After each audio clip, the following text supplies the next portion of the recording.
hey, I know that there's a really good chance that mostly everybody in this room has watched trash television before.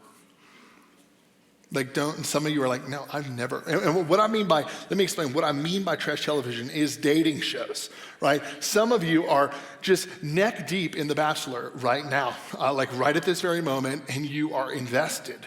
And some of you are invested and you're not going to admit it, but you have watched some of these shows. I've never watched any of this ever, right? But like you probably have. And there's a chance, like even when I was thinking about the reality, like there's all these dating shows. I actually Googled it. And do you know that there is a dating show called Farmer Wants a Wife?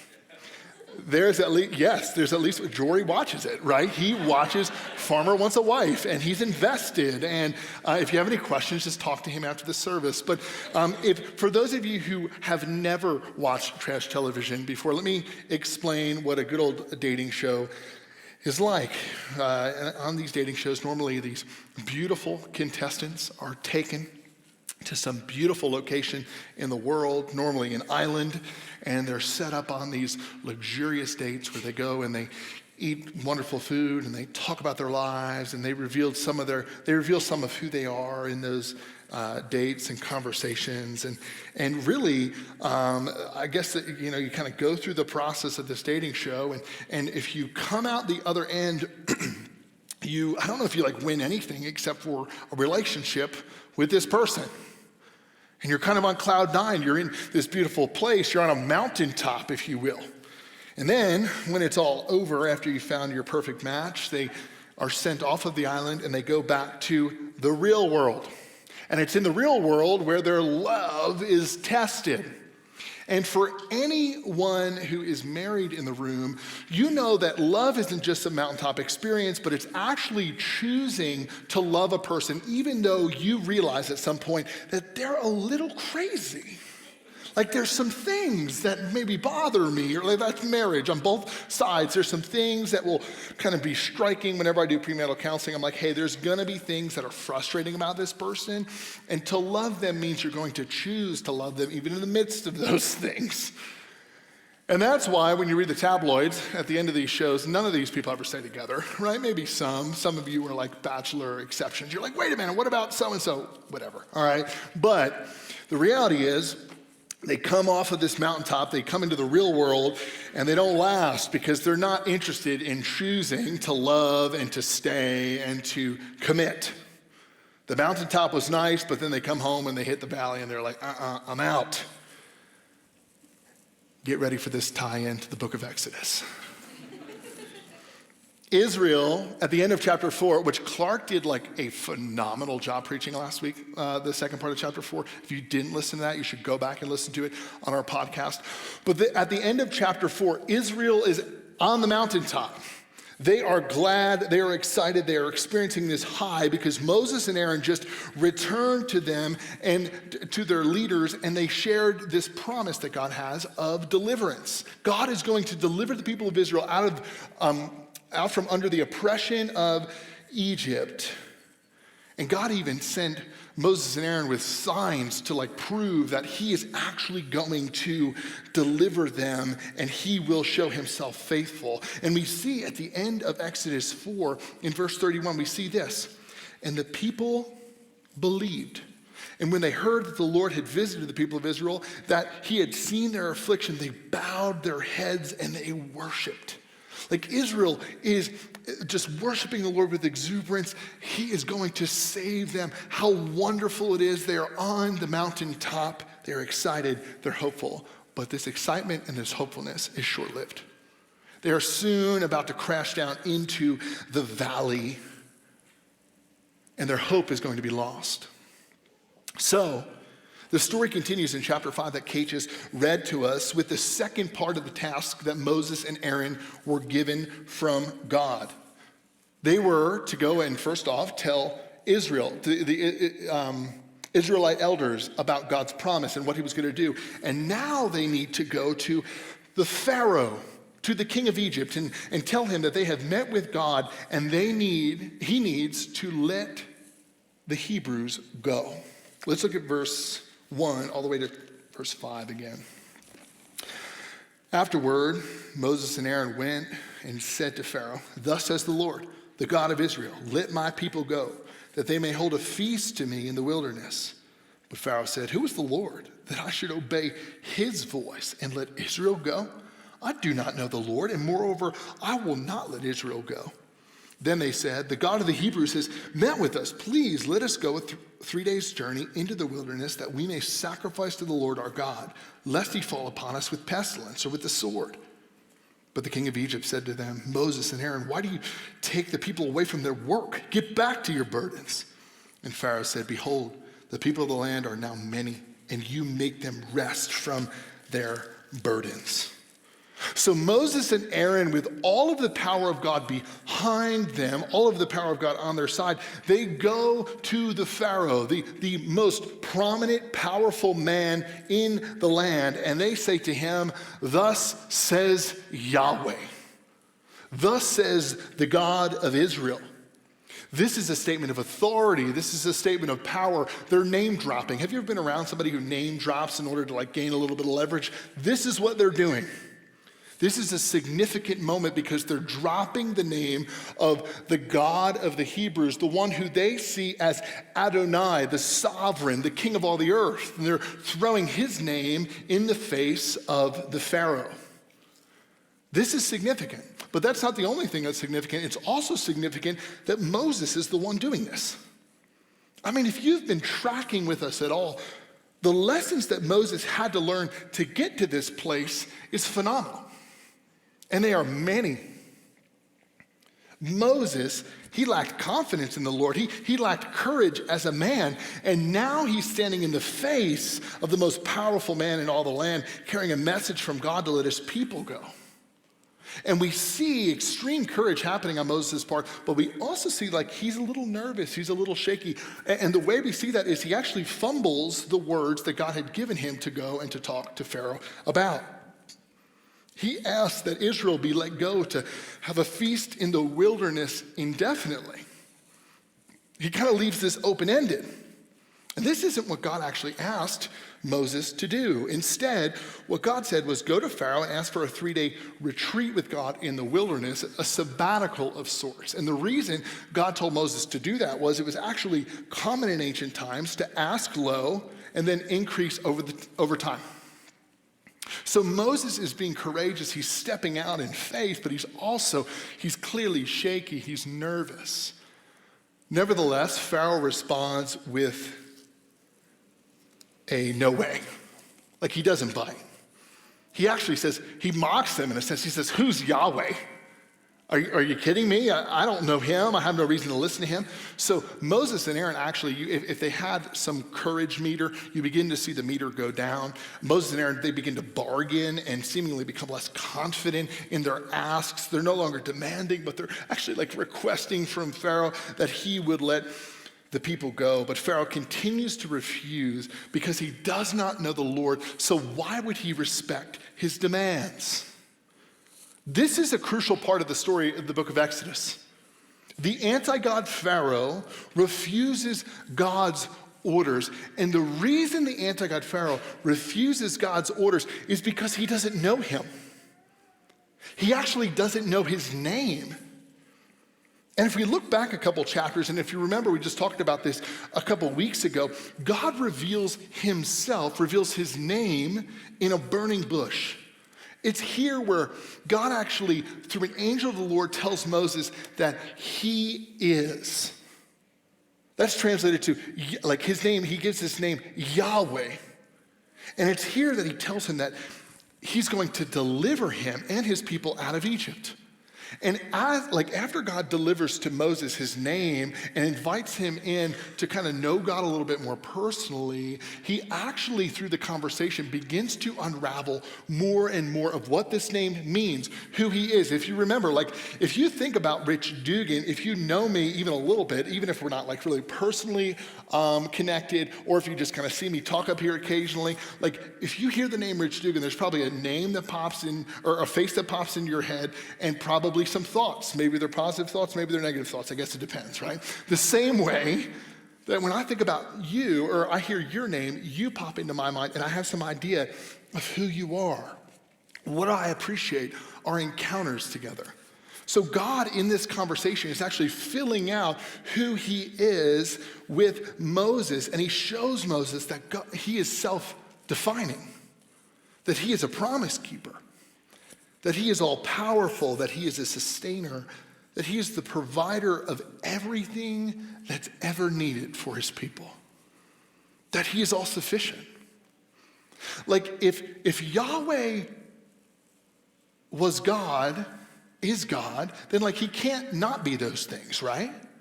So he's revealing himself to Moses, and Moses begins to know his name, which gives him the courage to go in front of the Pharaoh. But the Pharaoh does not know the name of the Lord. He doesn't believe these things. So this, Moses and Aaron coming to him and requesting this is actually an act of defiance against the king. And Pharaoh, in his unbelief, after hearing this request, in retaliation to the people of Israel, he decides to turn up the heat because no one questions him. No one challenges his authority. And he's now ticked off because he believes that Moses and Aaron are detracting from the oppressive work that he has given the people of Israel to. So he turns the heat up on them, and he makes the work assigned to them all the more brutal. Let's look at verse 6 all the way to 14. We see how things begin to get more volatile and more ugly. Starting in verse 6. The same day Pharaoh commanded the taskmasters of the people and their foremen, "You shall no longer give the people straw to make bricks as in the past. Let them go and gather straw for themselves. With the number of bricks that they made in the past, you shall impose on them. You shall by no means reduce it, for they are idle. Therefore they cry, 'Let us go and offer sacrifice to our God. Let heavier work be laid on the men, that they may labor at it and pay no regard to lying words.'" So, verse 10, this is an important verse. We need to pay attention to this. So, the taskmasters and the foremen of the people went out and said to the people, "Thus says Pharaoh, I will not give you straw. Go and get your straw yourselves wherever you could find it, but your work will not be reduced in the least." So the people were scattered throughout all the land of Egypt to gather stubble for straw. The taskmasters were urgent, saying, "Complete your work, your daily tasks each day, as when there was straw." And the foremen of the people of Israel, whom Pharaoh's taskmasters had set over them, were beaten and were asked, "Why have you not done all your tasks of making bricks today and yesterday as in the past?" So in response to God's demand, Pharaoh exerts his power. We see how Pharaoh, he's getting agitated. He's getting uncomfortable. He's angry. He even makes mention in verse 5, you can kind of see how this complex is sort of building up in him. Because in verse 5, he says, quote, "The people of the land are many." A more understandable translation of this would be that they're now more numerous than the people of the land. Israel's now more numerous than the people of the land of Egypt. So it's clear that Pharaoh he's getting nervous. He's getting paranoid. No one challenges him or his power in the seat of his self-appointed deity, in the seat of his self-appointed authority.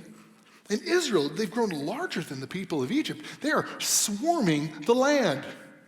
Have you ever been in like a sea of gnats and you literally want to kill every gnat on the earth when you're in the middle of that sea of gnats? That's what Pharaoh's feeling. He's feeling swarmed, he's feeling agitated, and what he wants to do is he wants to prove a point to everyone who is bothering him. His harsh treatment is not only meant to keep Israel fearful, but to control their population so they won't rebel against Egypt and become more powerful than them because of sheer numbers. Like his work that he was giving them was meant to kill some, to like set an example for some of these people. The people of Israel, they're all over the place, and Pharaoh's angry, especially angry that Moses and Aaron have the nerve to rest, to come and speak to him.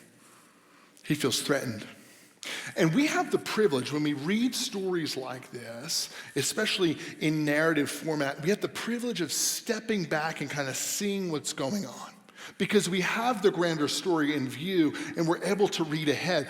We want to today kind of feel the tension that the Israelites are feeling, but we also want to occasionally step back and see what God is doing. Because in the midst of tensions rising, which they are, things are getting more tense, they're getting like there's potential that there's going to be a clash that's going to be seen very soon. In the midst of that, God is actually showing himself faithful. Like the great nation that God promised Israel would become is actually coming to fruition. Israel came into the land of Egypt as 70 people, and now Pharaoh is nervous because Israelites are everywhere. The people of Israel have grown in number. They're larger than the Egyptian empire itself, but their burdens are still very heavy. And it's hard to see God's faithfulness in the midst of heavy burdens. So let's continue. As tensions grow, I noted verse 10 and how important it is, because what Pharaoh does as tensions grow is he actually puts a line in the sand, and we see that in verse 10.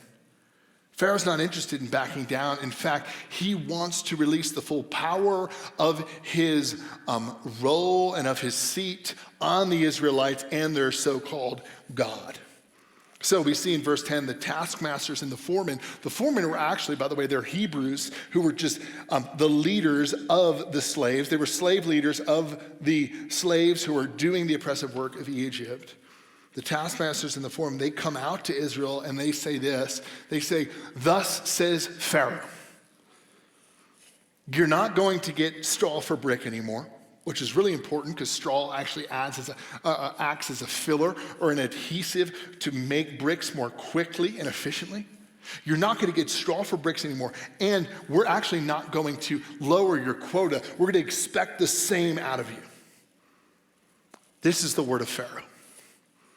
And now, remember, phrasing in narrative, phrasing in stories is important. Because if you look back, Moses and Aaron came to Pharaoh just a handful of verses later with this message in verse 1.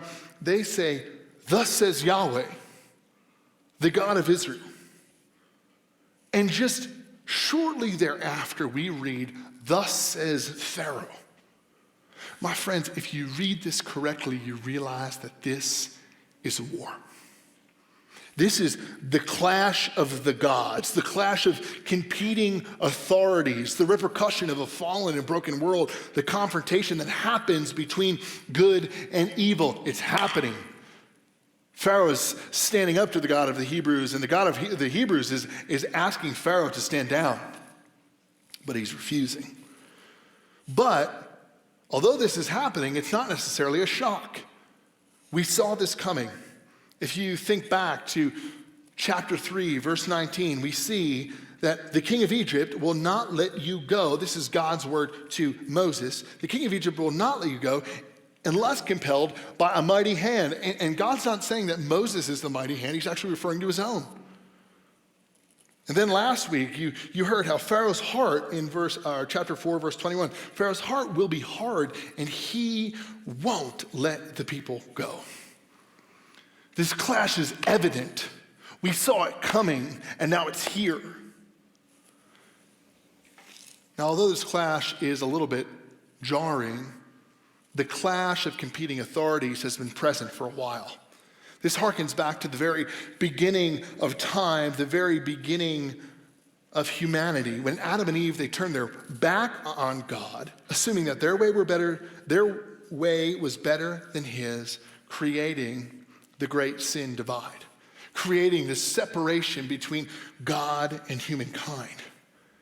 And shortly thereafter, God actually speaks to the serpent. The serpent is the anti-God of that story, a representative of Satan, of the one who is against all the things of God and his people. God actually speaks to the serpent in Genesis 3:15, and he says this, he says, "I will put enmity between you," that's the serpent, the anti-God, "and the woman, and between your offspring and her offspring." Now this means that there will be hostility between good and evil. that will result in these types of clashes of authority that we are reading about right here. You're going to see clashes of authority, clashes of competing interests. And God continues in Genesis 3:15. He says, you shall bruise your head. Some translations say crush. I've misread that. He shall bruise your head, and you shall bruise his heel. And what this means is, hey, pain will be inflicted to God's people. They will find themselves in the middle of the clash, in the middle of the enmity that they will experience between all forces that are good and all forces that are evil. They will feel the heavy burdens of those things, and they will experience pain from it, but they will not experience a death-like blow like the serpent will. He shall bruise your head, and you shall bruise his heel. Now, hear me, the crushing of the head of evil will come. That's actually what we celebrate every week here at Fellowship Denver. We celebrate the fact that Jesus is on his way back, and he's going to make all things new. He's going to judge the world and erase all the evil that has ever happened and that will ever happen. That is the beauty of who Jesus is, and that's the beauty of his mission here on the earth. But that's not where we find ourselves in Exodus. In Exodus 5, if we're honest about the text, we do not find salvation just yet. We do not find the death-like blow to evil. But what we do find is we find bruised heels here. We find a grappling between good and evil. We find a desperation for the head crusher. We find a desperation for salvation. We find the need for a strong hand to save like God had promised. And what's interesting, like things in Egypt were about to get better. Clark talked about this last week. At the end of chapter 4, things were seeming on the up and up, but now there's a fight for authority that has broken out, a fight for lordship. Pharaoh attempts to show his power over Yahweh. He turns up the heat, giving the people of Israel more oppressive conditions, more physical affliction, and he's trying to do all that he can to actually distract them from the words that God has given them. He doesn't want them to trust their so-called God. And Pharaoh does all he can to employ everything in order to make their lives miserable. He insists that Israel's work continue, and in the process, he removes anything that might help them out. Thanks to historians and archaeologists, we've found paintings like the one from Vezir. I'm not saying that right, but I'm giving it a shot, right? Vizier Rakmir's tomb, this was discovered, and it actually depicts the brutal nature of Egypt's leadership and of the taskmasters of Egypt and their slave driving. And in these paintings, what you actually see is slaves fetching and mixing mud and water to make bricks, shaping those bricks by using molds and then casting them and leaving them to dry before measuring off the results and carrying them to where they would be used. And for Egypt, as for Israel, like they weren't allowed to use straw anymore. They had to go and find small particles, whatever could act as a filler and adhesive. But like the straw is what's really helpful. The straw is what is important. The straw is what made the process just a little bit more easier. This was tedious. This was torturous. And this all happened under the watchful gaze of rod-wielding overseers. And historians tell us that the normal quota for a day for a group of 40 men was that they would make 2,000 bricks. And that they would make them well, they would make them perfectly. And the overseers would be sure that they would make them well enough. Like if one was imperfect, it would be thrown out and they would need to begin again. And there was a lot of imperfect bricks coming out without the straw that was used as filler and as adhesive. So that's actually, if 40 men had to do 2,000 bricks a day, that's 50 bricks a man for a very slow-moving process. So Pharaoh, in ignoring Moses and Aaron's message, he does all that he can to make God out to be a liar. He's attempting to go tit for tat with Israel and their God, showing his hostility toward them both. Let's continue the story in verse 15. Then the foreman of the people of Israel came and cried to Pharaoh, "Why do you treat your servants like this? No straw is given to your servants, yet they say to us, 'Make bricks.' And behold, your servants are beaten, but the fault is in your own people." But he said, "You are idle, you are idle. That is why you say, 'Let us go and sacrifice to the Lord.' Go now and work. No straw will be given you, but you must still deliver this same amount of bricks." The foreman of the people of Israel saw that they were in trouble when they said, "You shall by no means reduce your number of bricks, your daily task each day." So what's happening here is the Hebrew foreman making an appeal to Pharaoh for him to calm down, for him to kind of let off the gas a little bit. And unsurprisingly, he denies it. He denies their appeal and he beats them for even asking. And Pharaoh doesn't just want to make their lives hard, but he wants to divide the people so that they can't work together. So he actually says to them, "Hey, this is the fault of your own people. You're coming to me and asking me to calm down, to slow the quota, to slow the force that we are showing your people. But this is actually the fault of Moses and Aaron. They had the nerve to come and to ask me to let you guys go." And what his deceptive and divisive words do is they actually work. And the foremen, the Hebrews, see that they're in trouble. They see that the intensity of their work has no end in sight, and it left them deflated and undignified and demoralized. And on their way out, they see Moses and Aaron, and as they're walking out, you see this picture. They see Moses and Aaron, and they say, "You did this. Our agony is on your hands. This is your fault. You should pay for this." And in those words, they're rejecting Moses' leadership. And quite frankly, this is the most surprising part of the entire chapter. The surprising part of this chapter is not the fact that Pharaoh is making things even worse for the people of Israel. We expected that. We knew that the heat would be turned up. God had given Moses warnings. We knew that the clash between good and evil would happen. It's real, and it's going to get worse. And it's also not surprising that God is allowing Israel to keep growing. Israel just keeps growing and growing and growing. That's not a surprise because God has been making good in his promises throughout this entire story. But the surprising part is that Israel would complain and that they would turn their backs on Moses and in turn turn their backs on God who made the promise to them in the first place. Now, for reading this story well, if you ever read fiction, this is actually why I struggled to read fiction, because I read so much nonfiction that I'm so hyper analytical of fiction stories that I read that I can't even enter the story. I have trouble feeling it. But if you read a narrative, I'm not saying this is fiction, by the way. When you read narrative or story properly, you actually let it take you along for a ride. And when we hear this story, we need to feel the tensions that the Israelites are feeling because their lives are miserable. This is a brutal moment for them. They came off of this mountaintop at the end of chapter 4, and they had all these expectations that are now unmet, and now they're tired and they're angry.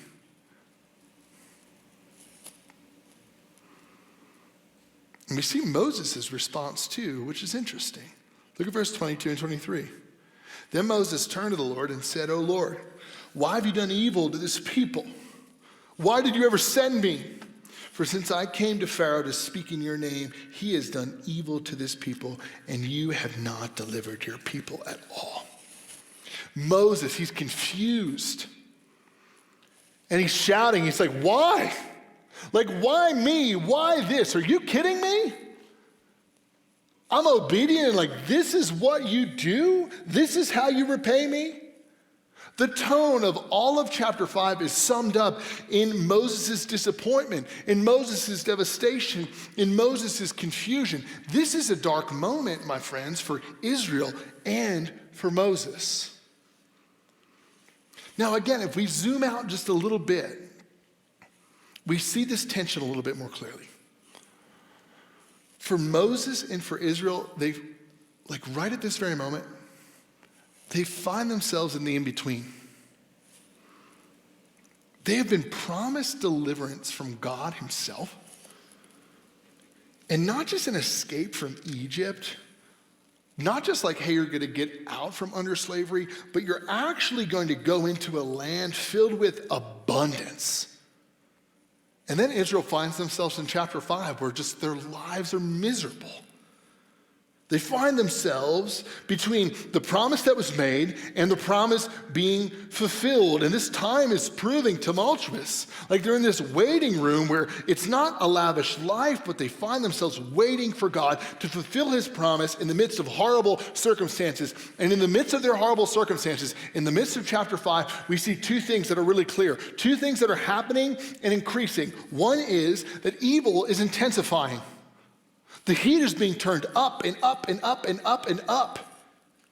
Like one side, if we're honest, seems to be winning, and Israel is feeling that. Like Pharaoh is flexing, he's showing his muscles. He's attempting to scare off Yahweh, and he's using Israel as a pawn. He's angry, he's stirring things up, he's hardened. There's this clash of competing authorities, and where does Israel find themselves? In the middle. Evil's intensifying, and they feel the reality of it. And in the midst of evil intensifying, their own disappointment in God is also intensifying. Really, Lord? This? They turn their backs on Moses, and in turn turn their backs on the Lord. They forget God's word, they forget God's promise. They forget where they were just at the end of chapter 4, verse 31 that I read to us in the beginning. They forget what has been said. They're ready to throw in the towel. Do you feel that tension? Do you feel the brutality of this moment? And what's interesting is behind the scenes, this is going to get more obvious in the next chapter, which we'll talk about next week. But in the midst of their disappointment, God is actually teaching Israel a lesson. God is actually teaching Israel the same lesson that he had just taught Moses in the last chapters that we've read and taught. He's teaching Israel to know his name. To know someone's name in ancient times is to actually know them, to know their character, their tendencies, who they are. Moses has learned this lesson during his time with God in Midian, and now Israel must learn the same. And the field that they're going to learn these lessons on is under the heavy burden of taskmasters and under the paranoid ruler Pharaoh that he is asking, and it's in the middle of this that he is actually asking Israel to trust him. He's teaching them that they actually can know who he is. They can bank on him. They can know his name and that he cares, even when he's quiet, even when he's not seen, even in the midst of their misery and despair, even when the world is raging. He is active and he is good. Even in the midst of evil seemingly ruling the day, it's in the midst of their suffering and disappointment, in the midst of the clash of competing authorities, what God is actually doing here is he's forming a people. He's not wasting this time. He's making something out of Israel, just like he made something out of Moses. Moses has learned some lessons, and now Israel must learn the same. There's a documentary on Netflix called Our Great National Parks. Has anybody watched this? Some people? Yeah, a few, cool. I asked the same question to South Broadway people last week, and there was like no one who watched it. In the first service, second service, there was like 2 people. I'm glad we have 3 in this room today. But I've been watching it with Kaya. It's been really fun, and it shows the beauty of protected land across the earth. And there's this one national park in Tsavo, Kenya. And in the middle of this national park, a great river runs through it during the rainy season. And ironically enough, Kenya's under severe drought right now, so I'm not sure what that implies for this river at this moment. But this river, when it is present, it's wide and it's gorgeous. providing for and bringing life to the area where the water flows. It's really an oasis. That is, until it dries up out of season. And when the water runs dry, all that's left is a riverbed. And in this documentary, you actually see the riverbed. It's quite interesting. It's marked by parched cracks that split up the dry ground. And even though water is not present, there's no doubt that water flows through there from time to time, because you can actually see the marks of the mighty river that is present from time to time. And you see, Moses, as for him, he knows God's name. In fact, we see him call on God even in the midst of confusion and despair at the end of this chapter. Like, his call on God is actually filled with faith. It's really unique. He shouts to Yahweh and he doesn't understand, but Moses remembers his name. He actually uses the name Adonai, sovereign. He's like, God, why? What is going on? He wasn't cursing him, he's confused. He remembers who he is. Like the Savo River, God blew through Moses' life in Midian, and now Moses is standing on dry cracks of the riverbed, remembering the water that once rushed through, seeing, even in the dryness, the indentation of God's character. He's remembering the goodness of God and the strong power of God and the faithfulness of God. His shouts of why at the end of this chapter are actually filled with faith because he knows Yahweh. And what God is doing is he's creating the same for the people of Israel. Although he's quiet in this moment, really he is setting up the riverbed for waters to rush through and for them to understand who he is. He's setting up the groundwork so that they may experience his character, his care, and that he's worthy of trust. God is laying the groundwork so that when they one day, once again, find that water's nowhere to be found, they can look back to the dry riverbed and see what the water once did, where it was. And in looking back, they could remember.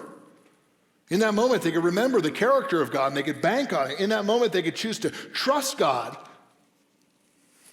They needed to be standing in that dry riverbed for chapter 6 to happen and actually mean something. Like, God's going to do something. We're going to talk about that next week, but we're just not there yet. They need to remember the moment of standing in the dry riverbed so that when the water rushes through, they'll be able to look back and whether they're standing in water, whether they're standing on dry ground, know the goodness of God and the power of God and the faithfulness of God. The lengthy process for Israel in the midst of their captivity is actually, like, this is weird to believe, but it's actually God's mercy to them. They need to learn the truth of Yahweh, who is at work on their behalf, even when they don't see it that way. They don't understand what's going on. So Israel, it's like chapter 5 is this interesting in-between moment. They find themselves in between the promise. They're caught there.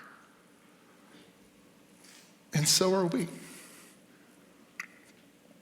Like, Israel has seen no resolution, and neither have we today. Jesus, God's unique, special, only Son. He came and he lived a perfect life. He died on the cross for the sake of covering, or we could say atoning for, our offenses towards God, making a way for us to have a relationship with God the Father. And then he ascended into heaven where he will sit until he returns to make all things new. And when he steps off of that throne at the right hand of God the Father, he's going to judge the world. He's going to crush the head of the serpent, the evil one. And this is worth celebrating. This is worth getting excited about. But like Israel, we are not there yet. We're in the last days where life is hard, where we see the clashing of authorities tangibly, and we feel the tension of good and evil. We are also caught in between the promise. Like, our reality, we're warned in Ephesians, is this, Ephesians 6, verse 12. We do not wrestle against flesh and blood, but against rulers, against the authorities, against the cosmic powers over this present darkness, against the spiritual forces of evil in the heavenly places. Like things are intensifying in our world right now, just like they were for Israel, because the opposition knows that their time is short. Satan knows his time is short. This might be weird for you to hear, but like he knows he's on a clock. He has experienced the God of the universe. He has seen God's faithfulness over and over and over again. He knows what's going to happen in Exodus chapter 6, and he knows what's going to happen at the end of time. And he's going to do everything in his power to cause confusion and chaos among the earth and especially among God's people. You see this actually in Revelation chapter 12. We don't have time to talk about this today or to read that entire text, but Satan is going to do all that he can and like flowing river out of his mouth to try to destroy the people of God. The text says, anybody who obeys the commands of God, Satan is opposed to and will do everything to throw them off. Israel's experiencing this in the in-between, and my friends, like maybe you are too. Because that's the reality we live in. We live in the in-between. Jesus is on his way back, but he has not returned just yet. Maybe you feel the clash of good and evil. Maybe you feel the betweenness of the promise. Maybe you are disappointed in what God has done or hasn't done. Maybe you're just tired of the hardship of life. Let me just remind you that everything horrible, everything spiraling in this world is Satan trying to prove himself. And maybe you find yourself in this middle where you're waiting on God to do something, and in waiting on God to fulfill his promise, in waiting on God to just do something, it might feel like you're being waterboarded. Like maybe you just started following Jesus and now you're frustrated. You're like, is this even worth it? Because life doesn't seem any better. Maybe you've been following Jesus for a while and the beauty of who Jesus was at one time in your history has faded. Maybe you're just tired of waiting and you're losing hope and trust. But my friends, your life in the tension, just like Israel, in between God's promise and fulfillment, I want to tell you, those moments of agony are not wasted. He's making something out of you. God's doing something in you.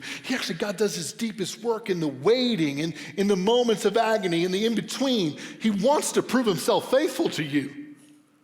He's not delaying for your harm, but he's actually right on time for your good. In fact, he desires to show you more grace. It's in the waiting that he reveals our hearts. He invites us to be transformed. It's in the waiting that, and even in chapter 5, like we see the impurities of Israel, they're rising to the surface so that God can skim off the top and form them into a people that they must be as his own.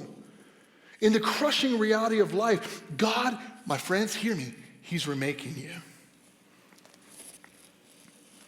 He's remaking you and he's remaking the world, and he wants to reveal his name to you over and over and over again until he returns and the whole world knows his name. We see this all throughout the scriptures. Look at 2 Peter 3:9. The Lord is not slow to fulfill his promise, as some count slowness, but is patient toward you, not wishing that any should perish, but that all should reach repentance.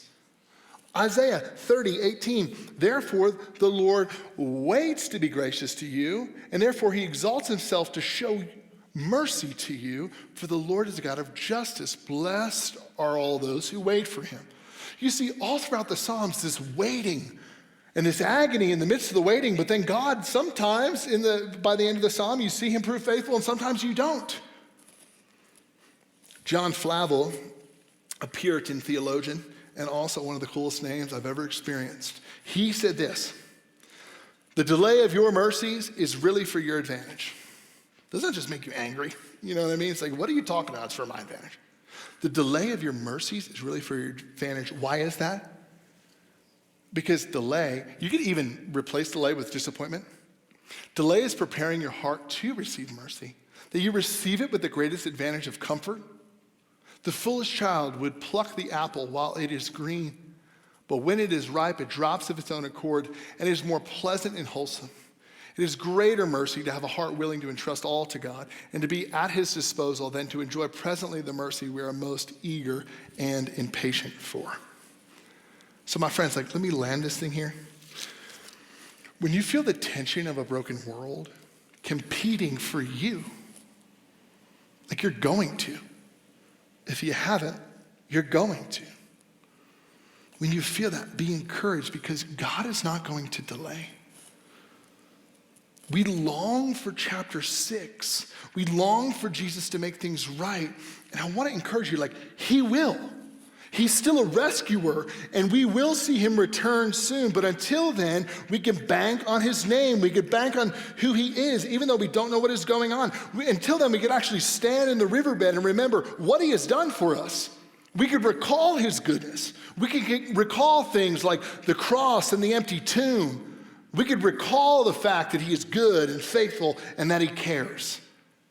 And in the middle of standing on those dry cracks and not really experiencing tangibly the presence or the power or any of that from God, but just being in the middle of just remembering his goodness, but not actually feeling it, God is going to shape us and give us the faith that we need. In the midst of that, in the midst of standing on the dry river, he will give us what we need.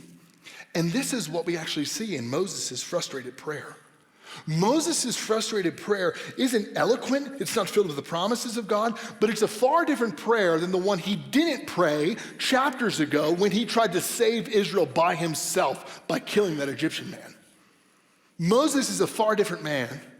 This faith was built up in Moses through lessons learned and through God proving himself again and again and again.